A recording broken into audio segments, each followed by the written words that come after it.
Question number 11.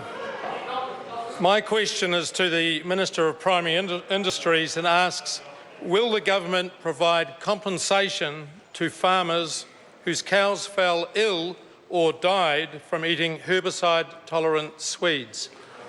The Honourable Nathan Guy. Mr. Speaker, no. It is the responsibility of the sellers of fodder crops to ensure that feed is fit for purpose.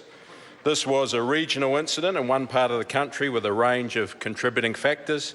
MPI advises farmers to apply caution when feeding all brassica fodder crops and to follow the advice issued by Dairy New Zealand.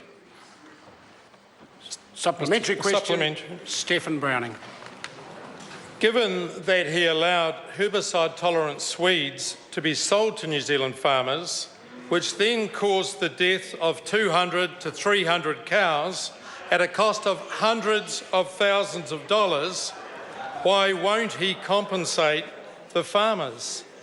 The Honourable Nathan Guy. Mr. Speaker, if the member listened to the primary answer that I just gave, he would understand the substance of my answer.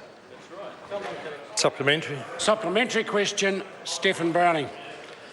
Was Dr. Mark Bryan's paper, which he presented at the New Zealand Veterinary Association conference in June, wrong when it said that in winter 2014, cows in central Southland were 7 times more likely to die on HT, herbicide-tolerant swedes, than any other grazing type? The Honourable Nathan Guy. Mr. Speaker, I haven't seen that particular report, but what I can confirm is that this was a regional incident. It was because of climatic conditions primarily, which meant that the swede crops in question grew quicker than normal, which meant that there were higher compounds of glycosinoates. Supplementary. Supplementary question. Steffan Browning. If he won't compensate New Zealand farmers, will he at least protect them and their cows from the toxic effects of herbicide-tolerant swedes by removing the toxic herbicide-tolerant swedes from the market? The Honourable Nathan Guy. No, because this was a regional incident. Now, what has occurred is there is a working group that's been working through this particular issue.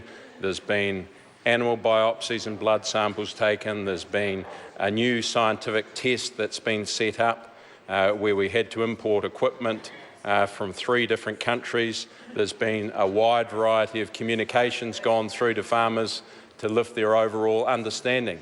There's also a international peer-reviewed scientific report that's going to be released, I think, next month, and I'm sure that the member will be very interested in that. Question number 12, Jonathan Young. Thank you, Mr. Speaker. My question is